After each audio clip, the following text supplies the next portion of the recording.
Amigos con Derechos. Amigos con Derechos. Con Héctor Pérez Rivera. Presentado por Pérez Rivera, Salas y Peña, Defensa Legal.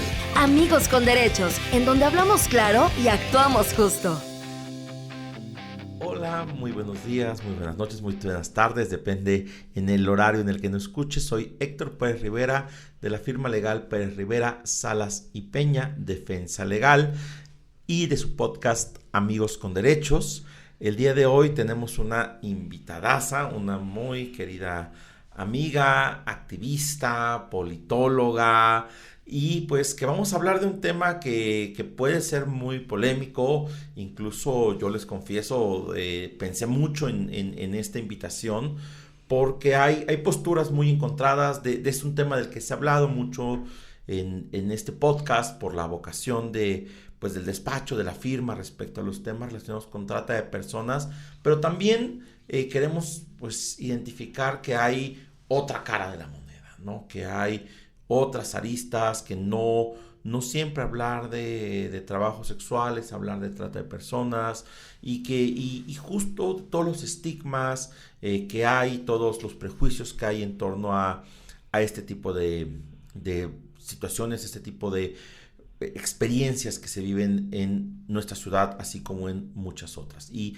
pues nuestra invitada de hoy es Andrea Nava, quien además tuvimos la oportunidad de compartir aula hace algunos años, y pues para mí es un gusto que estés aquí, Andrea.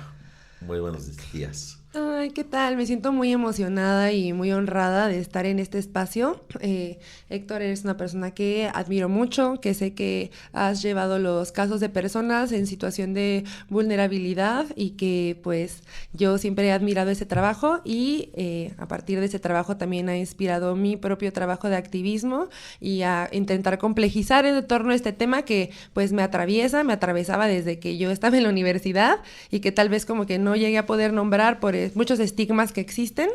Y pues sí, realmente fue como que justo en el camino de entender más sobre derecho, entender más sobre lo que era la ley de trata y cómo atravesaba a diferentes poblaciones que tienen pues también diferentes grados de agencia, pues fue que yo me empecé a involucrar en estos temas y a salir yo misma del closet del trabajo sexual. Entonces pues eso, chiques.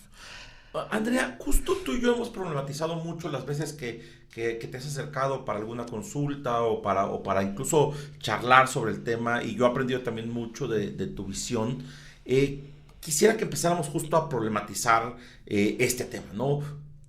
Desde tu experiencia, ¿no? ¿Cuál es el distingo? ¿Cómo podemos hacer el distingo entre trata y trabajo sexual en un contexto como el de la Ciudad de México, en un contexto como el mexicano, donde pues cualquier actividad que esté, llamémosle, al margen de la legalidad, porque como lo hemos discutido, la trata está prohibida por una ley de carácter general, pero el trabajo sexual no está regulado, entonces queda un poco al margen del marco normativo, y pues sabemos que casi todo lo que está al margen, pues es propenso y pone a las personas en un amplio grado de vulnerabilidad frente a las autoridades, frente a los criminales. ¿Cómo distinguimos, cómo podemos incluso saber cuándo estamos frente a trata y cuándo estamos frente a trabajo sexual? Pues creo que esto es algo por lo que nosotras hemos luchado sobre todo yo a partir desde la pandemia, pero mencionar con mucho ahínco que esta es una lucha que viene desde los 70s con Brigada Callejera y otras organizaciones de mujeres, ¿no? Ya integrándolo y nombrándolo como trabajo sexual. Antes de eso también había mujeres que le llamaban prostitución y que se unían y que tenían agencia y que buscaban pues tener ciertos derechos, y hay registro de eso desde la colonia, ¿no? O sea, como de las personas que ejercen el trabajo sexual o que transaccionan un servicio sexual afectivo, pues existen desde en este país desde hace muchos años, ¿no? Y desde, pues dicen que es la profesión más vieja del mundo, ¿no? Como se quiera nombrar. El punto es que todos tenemos una referencia en nuestras cabezas de histórica de que el trabajo sexual ahí está y existe, ¿no? Y que estas personas que lo ejercen lo hacen con agencia. Entonces yo creo que la agencia es lo que es importante, y es por lo que las personas que están dentro de este movimiento luchamos luchamos porque todos tengamos cada vez más agencia, independientemente de si ejercemos trabajo sexual o no. Ahora, nosotras hablamos de trabajo sexual independiente. Yo ahora estoy apoyando al colectivo de trabajadoras sexuales independientes de Calzada de Tlalpan, por ejemplo, ¿no? Y ellas, ¿cómo nombran? Ellas que están en una geografía donde sí coexisten con la trata, por ejemplo, ellas cómo se diferencian de eso, ¿no? Pues así tan claro como nombrarse como tal, como decirlo tal cual en sus redes sociales, decirlo tal cual en sus manifestaciones, en las juntas que tienen con gobierno para pedir derechos. Siento que cuando dicen que no, es que la línea no es clara, es difusa, es complicado, es porque no has ido tú realmente a ver qué está pasando con estos activismos, qué está pasando con estas mujeres, porque la información ahí está, la agencia ahí está, el consentimiento es verbal, muy verbal, están afuera de las oficinas de gobierno, ¿no? Como buscando, están cerrando calles en Tlalpan, pidiendo derecho, pidiendo que las dejen ejercer, diciendo que este es un lugar histórico de las trabajadoras sexuales, no nos van a limpiar, no van a hacer una limpieza social con nosotras, porque esta geografía nos pertenece también. Entonces, ¿qué más agencia que eso, no? Entonces, Justo decías, hablabas de territorio, Andrea, y es bien interesante, ¿no? Por ejemplo, los datos de UNODC en materia de trata en México habla de más de 40,000 personas en situación de trata en nuestro país, y hablan justo de lo difícil es que las personas puedan estar por ejemplo, Naciones Unidas no reconoce el término de trabajo sexual, habla de personas en situación de prostitución, porque dicen, es muy difícil, y lo ha reconocido la relatora de Naciones Unidas, identificar la línea en un contexto tan violento como el nuestro, ¿no? Te doy un ejemplo del trabajo que hemos hecho desde este lado en terreno, ¿no? Trabajamos en la Merced con el centro Madre Antonia, a quien les mandamos un saludo, y ellas que se dedicaban a entrevistar todos los días a las mujeres que estaban en la zona de la Merced, en la calle de San Pablo, en la Plaza de Soledad, decían, no conocemos una que no tenga o haya tenido un padrote, ¿no? Es lo que te decían las colaboradoras del Centro Madre Antonia. Incluso desde el ITAM, cuando yo dirigí la clínica contra la trata, hicimos un estudio y procesamos datos con un equipo de politólogos, politólogas sobre ese tema, y decían, es difícil encontrar a alguien que no tenga detrás o un proxeneta, ¿no? ¿Cómo podemos identificar esta situación, ¿no? ¿Cómo podemos saber que la persona no está sometida por alguien que se está aprovechando de su trabajo? Esto que comentas es muy fuerte, porque además siento que hay una agenda conservadora detrás de nombrar las cosas como se nombran y utilizar el lenguaje que se utiliza, ¿no? Y por ejemplo, justo, vamos a llamarle prostitución para poner en la misma canasta a las trabajadoras sexuales independientes, que yo considero que no tienen mucha agencia, y a las personas que son víctimas de trata y esclavitud. Para mí, número uno, eso es una falta de respeto increíble para las víctimas de trata, para las personas que sí han estado sometidas a la explotación, no solo sexual, porque cuando hablamos de trata siempre la gente viene a hablar de trata sexual, pero hay un montón de otras formas de trata, y los datos muestran que la trata sexual no es la mayoritaria entre todos esos segmentos de trata que existen, en la trata de personas que están en el ámbito de servicios, de construcción, quienes trabajan como también utilizando su cuerpo siendo explotado, eso también se invisibiliza. Pero bueno, más allá de eso, a mí se me hace una grosería, se me hace una falta de respeto para las víctimas de explotación y de trata, que quieran meter a mujeres que están decidiendo ejercer un trabajo de forma, de nuevo, verbal, autónoma, politizada, junto con las víctimas. A mí siento que desde ahí es un error garrafal, porque no estás atendiendo el problema de las víctimas y tampoco estás atendiendo el problema de las personas que están decidiendo realizar esa labor, ¿no? Entonces, ahí no hay, como para mí, una intención buena de querer resolver un problema, sino una intención de poner una agenda conservadora sobre la mesa, ¿no? Y decir, todo es prostitución. Incluso llaman prostitución infantil. A mí eso se me hace una mentada, perdón, Sí, porque eso se llama eso debe de llamarse explotación sexual de menores. Es lo que es. ¿Cómo vas a decir que una infancia se prostituye, claro, ¿no? Claramente el lenguaje que están utilizando estos grupos anti-trabajo sexual es incorrecto y está afectando a todos los grupos que busca o atender o salvar, ¿no? Entonces, hablando desde ese lado, y ahora hablemos de nunca han tenido un padrote. Hablan de padrote, hablemos de madrotas. Hablemos de madrotas. No va mucho con el discurso feminista hegemónico, ¿no? Es el que está como más posicionado ahorita. No va a hablar de eso, ¿no? Como no se puede complejizar al grado de decir que son mujeres quienes están ejerciendo esta explotación, pero son mujeres las que están siendo madrotas. Y son otras también compañeras, ¿no? Entonces, las que lo están denunciando como tal. Y ahora... Fue un poco lo que pasó en su momento... perdón que te interrumpa, no con te Alejandra Gil Cuervo, ¿no? Que justo fue justo identificada como una proxeneta muy sutil, ¿no? El caso de la llamada Madame de Sullivan, ¿no? Que sucedió hace algunos años. Tocaste dos temas que me parecen, y dos conceptos que me parecen muy interesantes, ¿no? Hablabas un poco de la problemática en torno a derechos. Creo que ese es un tema que me parece muy importante, ¿no? Pero justo antes de poder llegar a eso y hablar de un poco de soluciones o de propuestas, hay un ejemplo que se da dentro de este ámbito del debate, ¿no? Y principalmente el contexto mexicano.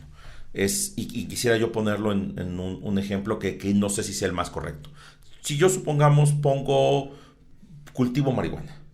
Y cultivo marihuana y lo hago pues de forma orgánica, pongo un jardín en mi domicilio y después decido comercializarla porque creo que es un buen producto y no tengo ningún estigma en torno al consumo de cannabis, ¿no? Entonces digo, bueno, voy a vender. Y entonces pues empiezo a generar clientes.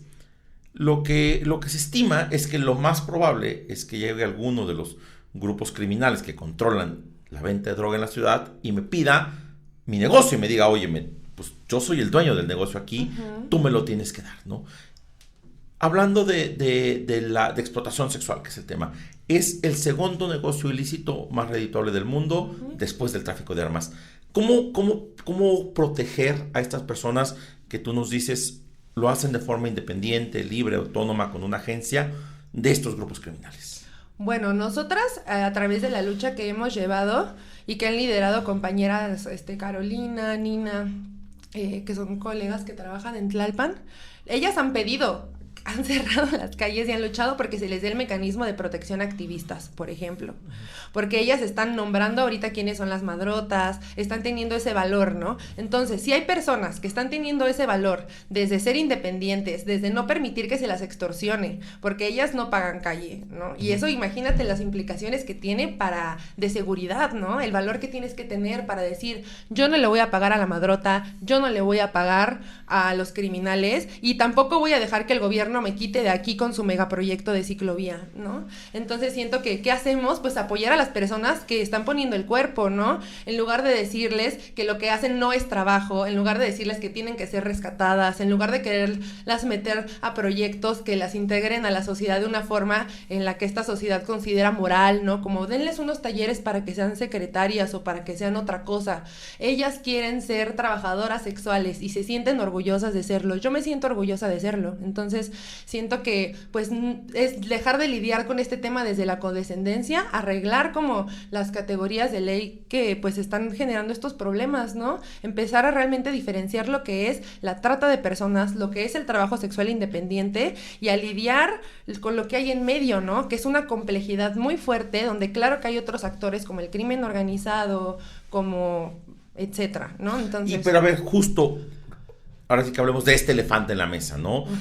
Es decir, es un acto, pues, valiente, pero incluso yo diría casi rayando en lo riesgoso. Es decir, me opongo a pagar piso porque, pues, aquí ya sabemos qué le pasa a las personas que se oponen a pagar piso, ¿no? Me opongo a acciones gubernamentales y ya después hablaremos del tema de los vecinos, ¿no? ¿Cómo me cuido, cómo se cuidan de estos riesgos, ¿no? Es decir, porque claro, puedes decir, bueno, puedo tener el coraje, el valor de decirle no al que me está pidiendo derecho de piso. Sí, pero ¿qué pasa? Y ahorita tenemos, por ejemplo, el conflicto con los limoneros en Michoacán, ¿no? Personas que se negaron a pagar este impuesto criminal y lo que les está sucediendo, ¿no? Se habla de 13 personas de productoras en Michoacán que han sido asesinadas este año. Y son grupos muy organizados, ¿no? ¿Qué pasa en el caso de las trabajadoras sexuales cuando se niegan a ceder a estas presiones? Pues claro que llegan y las golpean, que llegan personas por parte de estas madrotas y van y las desgreñan, las amenazan, les dicen que van a amedrentar contra sus familias. Entonces, siento que el problema de las personas que son lo que se llaman abolicionistas del trabajo sexual es que no se dan cuenta que nosotras estamos luchando por los mismos problemas que ellas están detectando, pero nosotras lo estamos haciendo desde una experiencia encarnada y desde un conocimiento de causa real, ¿no? De estar ahí, de yo bajarme del hotel y que me dé la polvadera del megaproyecto en la cara, ¿no? O sea, como de que no se puedan parar mis clientes ahí, etcétera, etcétera, Dijiste ¿no? un tema, una palabra fuerte, ¿no? Madrotas.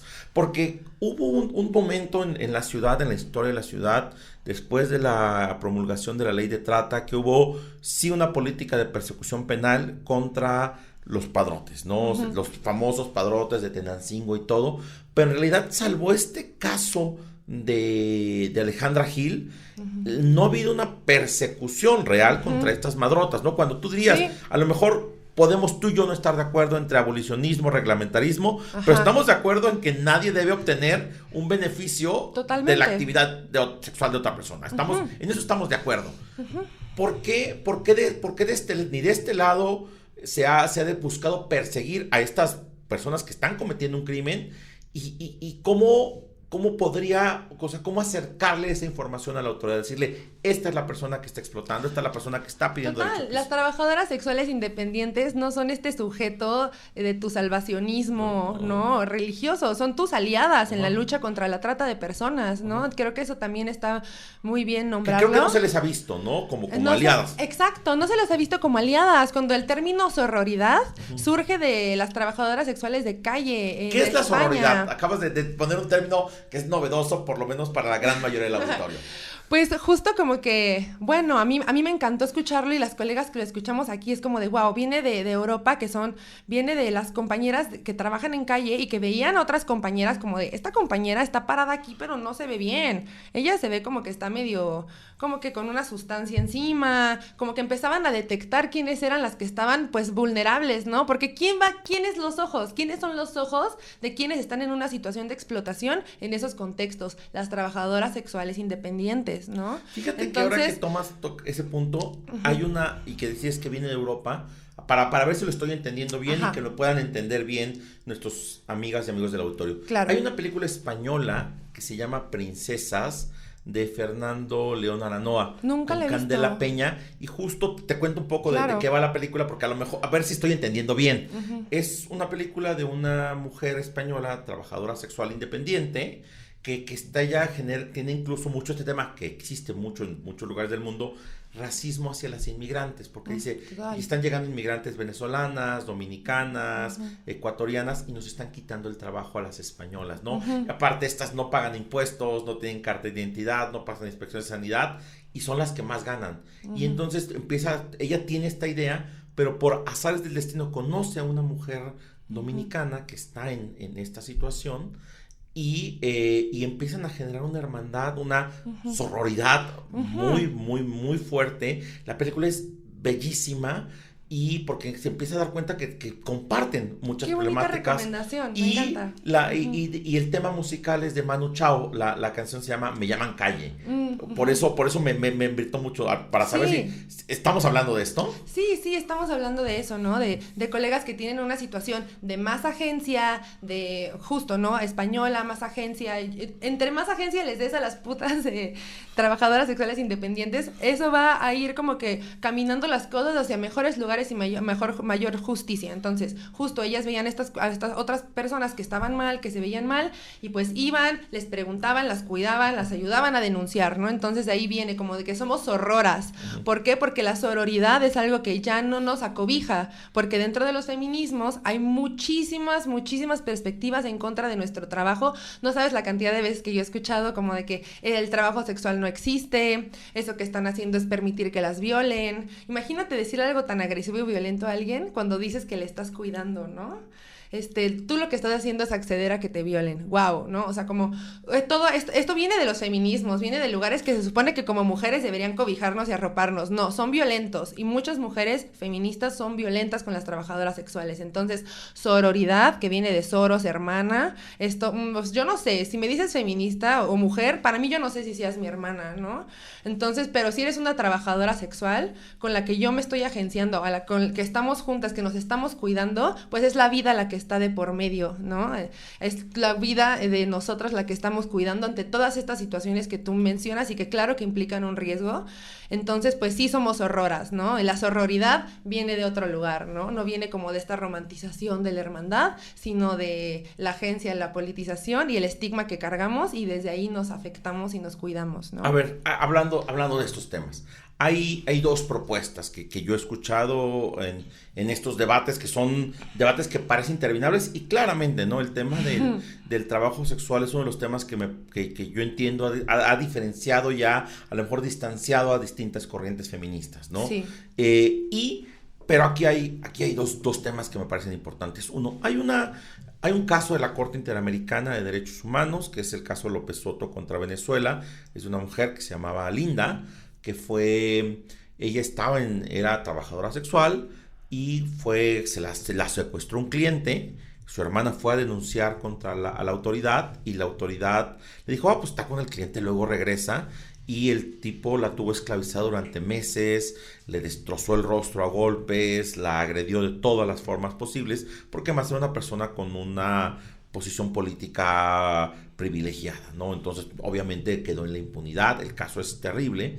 Y además lo que decía en ese entonces la legislación venezolana es que los delitos sexuales se atenuaban cuando la víctima era una mujer en situación de prostitución, ¿no? Así es como estaba la legislación venezolana, y la Corte dijo, esa normatividad es claramente discriminatoria, y lo que resuelve la Corte finalmente es que se tiene que reconocer a este grupo poblacional como un grupo en situación de vulnerabilidad.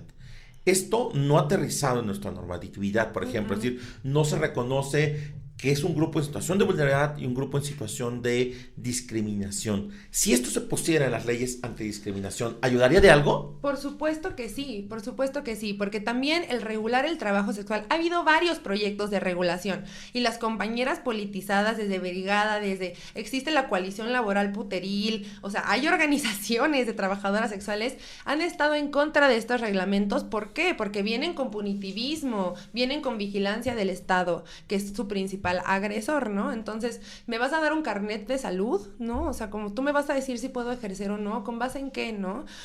Por ejemplo, esas son algunas formas de regulación que se han puesto, ¿no? Como obligar a las compañeras a que se hagan exámenes de salud y tengan un identificador. Hablando de estos temas, ¿no? Que parecen incluso estigmatizantes y criminalizantes. Te cuento, en Australia hay un modelo que a mí me parece muy interesante y que deberíamos reflexionar sobre ese tema, que quien está carnetizado, quien está regularizado, son los clientes, es decir, o los consumidores, ¿no?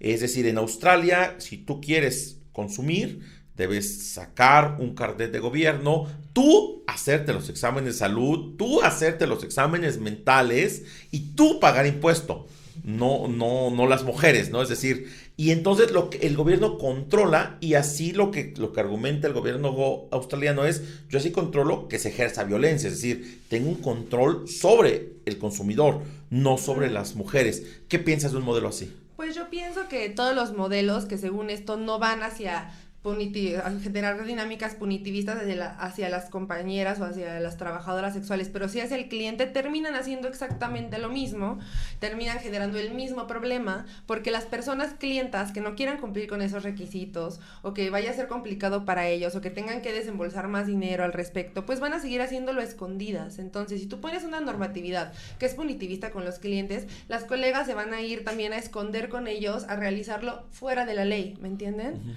Entonces, como que realmente justo no va por el lado de la vigilancia, del control, de minimizar los riesgos de que estas personas sean agresoras y hacerles exámenes psicológicos. O sea, ¿qué pasó? No queremos, por lo menos yo no quiero tanto Estado en mi vida.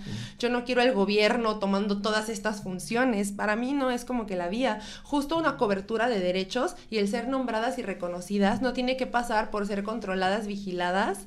Y justo puede pasar por ponerlas en el primero constitucional, ¿no? O sea, como que es complicado, claro, pero pues se puede pensar de forma creativa, no sé, los abogados. No, creo que, entonces, pero por creo ejemplo, que es un tema donde nadie se ha puesto de acuerdo, ¿no? Ajá. Y vamos con otra propuesta que la hemos incluso discutido. La ley de trata, que ahorita de la que hablábamos un poco, que tiene justo este antecedente, que es una ley mal hecha por donde se le vea, que la hemos criticado de muchas formas, en su artículo 10, que es el que define que es trata de personas, cometió un error grave porque le quitó los llamados medios comisivos, es decir, el elemento de que se obtenga el consentimiento de la persona a través de violencia o engaño, ¿no? El protocolo de Palermo, que es la norma que regula la trata a nivel internacional, habla de que pues puede haber raptos, seducción, engaño, falsas promesas, aprovechamiento de situación de vulnerabilidad, violencia, amenazas, ¿no?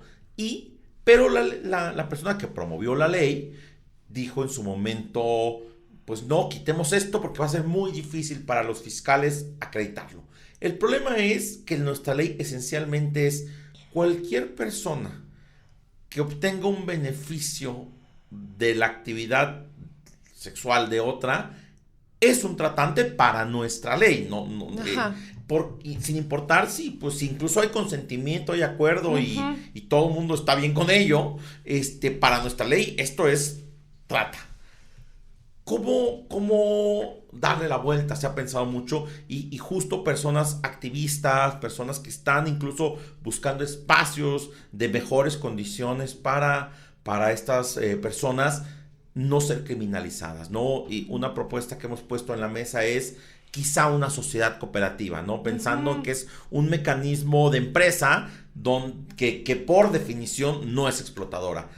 ¿Qué alternativas encuentras tú? ¿Qué alternativas pues es has que visto? Sí es real que tú y yo le hemos pensado muchísimo este tema, verdaderamente, y lo de la sociedad cooperativa me parece muy, muy, muy padre y muy relevante, pero quisiera irme un poquito antes y retomar lo de las madrotas. También las personas pues que ignoran de estos temas y solo lo ven desde la espectacularización de Hollywood y así, como que piensan padrote, madrota, la peor persona del planeta, un monstruo, ¿sabes? Como realmente estas madrotas son personas que tienen afectos con muchas de las colegas que trabajan ahí. ¿Qué están haciendo? Pues que están tomando las labores de seguridad que el gobierno no está tomando. Ellas las están cuidando, ellas van y les procuran a veces alimento, van y hacen cosas pues por ellas, ¿no? Que ese es el problema, que hay grupos criminales y violentos que están tomando esas labores que el Estado debería de estar tomando, ¿no? Entonces, ¿qué es lo que podemos hacer? Pues una vía es que el Estado retome esas funciones que ya están en la ley, que debe de realizar, que debe de hacer y que debe de tomar. Entonces,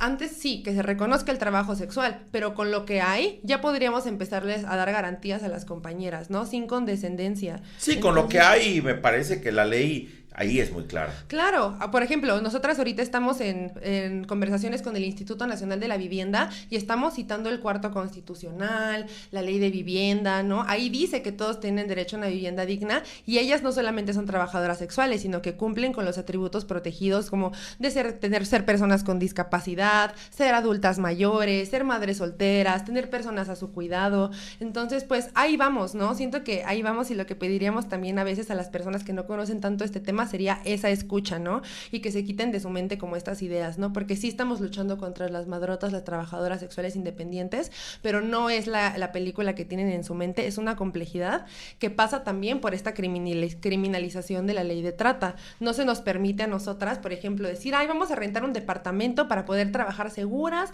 y le pagamos a una persona de confianza para que nos cuide aquí, se está aquí en la puerta viendo qué onda, mientras uno entra a un servicio, entra otro, que hay alguien que esté como que dando un cuidado, ¿no? Sí, para nuestra ley eso sería trata. Para nuestra ley eso sería trata, nosotras estaríamos cometiendo ese delito, ¿no? Hay miles de formas en las que se les da la vuelta para nosotras podernos organizar, dar servicios juntas, hacer video y contenido pornográfico juntas, y pues el que se nos limite esa organización, pues es lo que genera estas muertes, esta precarización y todas las consecuencias negativas que vienen con la explotación, como que pues con la explotación, ¿no? Y siento que pasa en cualquier gremio, imagínate, el gremio que tú quieras, ¿no? Que implique mucha labor con el cuerpo, que implique mucho estigma. Si no les permitieras organizarse, pues ¿qué pasaría, no? Obviamente habría más violaciones de derechos. Nosotros lo que pedimos es que nos dejen organizarnos, que pues sí, ¿no? O sea, que se nos reconozca, ¿no? Que es algo lo más mínimo, lo más básico. Ahorita tocaste otro punto que es importante.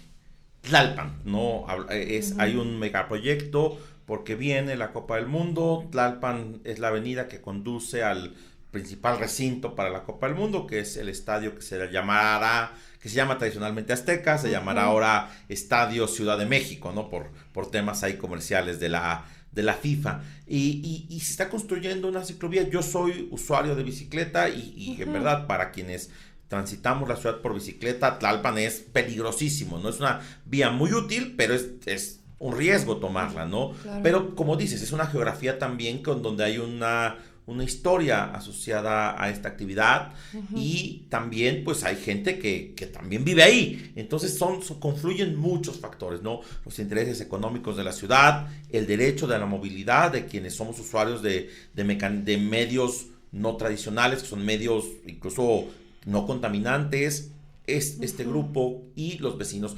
¿Cómo conciliar todas estas problemáticas en un espacio pues que cada quien quiere reivindicar de una u otra forma, ¿no? Claro, pues mira, primero que nada la situación con los vecinos es algo que yo no podría ahondar tanto en eso. Sé que hay algunos, como siempre, que no están de acuerdo y hay otros que las quieren y las cuidan y depende mucho de en qué zona de Tlalpan estés. Tlalpan es muy largo, entonces es complejo con los vecinos. Es larguísimo, ¿no? Pero al final pues yo creo que ellos tendrían que, como todos, respetar el derecho de ellas a pararse y solicitar. Claro, ellas también están pidiendo que haya menos delincuencia, ellas están pidiendo, no sé, tienen intereses en común. Sobre la ciclovía, yo sí creo que es algo que se llama greenwashing, no sé si lo has escuchado, que es como de, vamos a hacer estas estrategias como de políticas verdes, progresistas para todos y los niños y parque elevado, ¿no? ¿Quién va a decir que no a eso, no? ¿Pero qué es esto? Pues esto es una estrategia de limpieza social, es la gentrificación en sí misma, es el desplazamiento de las poblaciones originarias a partir de que van a venir nuevos actores a generar otras dinámicas en el espacio. Esa es la definición de gentrificación. Entonces, está la gentrificación que se va a unir con la turistificación del mundial y pues ellas están ahí en medio y entonces ellas se quejan y pues ¿cuál es la respuesta?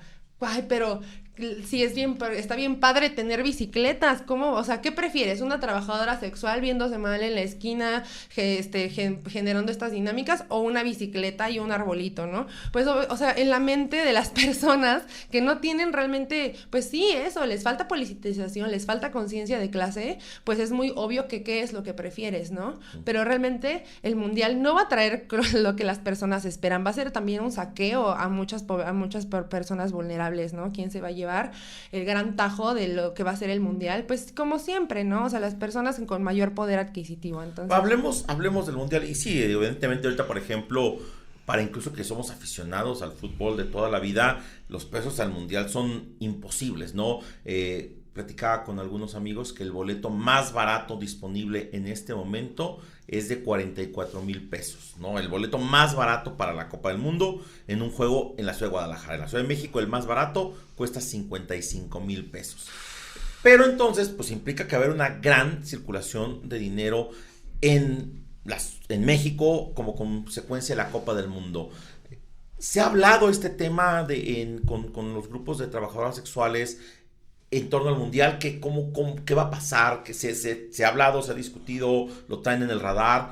Porque en Alemania fue un tema, por ejemplo, ¿no? En Brasil fue un tema. Sí, yo me acuerdo en Alemania. Hasta en Alemania pusieron cabinas cerca de los estadios donde las compañeras podían ir y ejercer su trabajo sexual de forma libre y segura. Esto es algo que pasó y fue política de varias municipalidades en Alemania cuando fue el mundial en esa época. Y en Brasil también hubo ciertas políticas, ¿no? Porque era algo previsible. ¿Aquí se ha puesto el tema en la mesa? Pues por supuesto que no. Ellos llegaron, hicieron y deshicieron y no les preguntaron nada. Fueron las colegas y las compañeras quienes les cerraron Tlalpan 3 veces exigiendo que se les diera los planos, que se les considerara, y a partir de eso se abrió una caja de Pandora a otros temas que ellas vivían y que ahora también quieren que se atiendan, que son salud, vivienda, porque además hay una ridiculización, porque yo he puesto este tema mucho tiempo en redes y la gente dice, cosas ridículas, fantasiosas, que están pidiendo pararse en la esquina, ¿no? Van con gobierno a pedir que las dejen pararse en la calle, pues obviamente esta condescendencia, ¿no? De creer que no sabemos lo que queremos o que estamos tontas o como quién pide pararse en una esquina, pues obviamente, evidentemente no es lo que se está pidiendo. Se está pidiendo un montón de cosas, mecanismo de protección para poder denunciar a las madrotas, se está pidiendo salud, que funcionen las clínicas de atención, que las rechazan, que se capacite a urgencias de los hospitales generales, se está pidiendo vivienda a través de los programas del INVI, se está pidiendo despensas, están en proceso de ver si abren un comedor comunitario por ahí. Claramente hay una hipercomplejidad de lo que ellas están pidiendo. Entonces, como para aquellas personas que desde la condescendencia, y son muchas, y comentarios de que hay, pues pidan algo, ¿no? Pidan algo bien, no pidan pararse en la calle. No es lo que están pidiendo y ninguna trabajadora sexual te está pidiendo solo eso, ¿no? Y bueno, te voy a leer nada más así rapidish, un escrito que mandamos a la Sí, por favor, para que al secretario de Vivienda. Nuestros amigas y amigos del auditorio. Este fue, por ejemplo, un escrito que hubo al secretario de Vivienda en torno a lo que está sucediendo. Solo voy a leer la última parte que habla sobre el tema del mundial. Otra consideración importante dirigida al licenciado Inti Muñoz. Explicando el tema de por qué las compañeras necesitan la vivienda. Otra consideración importante es que el Mundial de Fútbol va a aumentar la demanda por habitaciones de hotel en las zonas de trabajo sexual. Nuestro colectivo alberga a personas que han sido discriminadas de los hoteles en la cotidianidad y también a otras que utilizan los hoteles como vivienda. Es común que compañeras vivan de forma permanente o itinerante en los hoteles, consiguiendo el ingreso día tras día para poder tener un techo. La saturación de los hoteles en el contexto del Mundial las pone en una situación de mayor inseguridad de vivienda. Esta situación ya se dio en 2020 con la pandemia, cuando Claudia cerró los hoteles por si había como sobrecarga hospitalaria. Muchísimas se fueron a situación de calle porque ellas viven ahí. Entonces, está documentado por medios internacionales cómo muchas compañeras terminaron en situación de calle. Solicitamos apoyo económico para las que están transitando a una vivienda estable a través de este programa, porque están en riesgo por el mundial de acabar en situación de calle. O sea, no solamente es no dejas que los carros se paren a solicitar, se va a generar todo un contexto que las va a desplazar, ¿no? Entonces, y que las va a precarizar y que las pone en riesgo de muerte porque muchas tienen problemas de salud grave, ¿no? Relacionados a los polímeros, que por ejemplo eso te genera heridas que se abren. O sea, es un tema bien complejo, ¿no? Es complejísimo. Complejísimo, chicos. Pero ellas están haciendo todo de su parte porque las cosas mejoren y funcionen. Entonces, ahora sí que derechos iguales para todas las transexuales, eso es algo que ellas dicen mucho en sus marchas. Y también, pues, respeto total al trabajo sexual, ¿no? Esa es la consigna. Esa es la consigna. Pues muchas gracias, Andrea, por aceptar la invitación.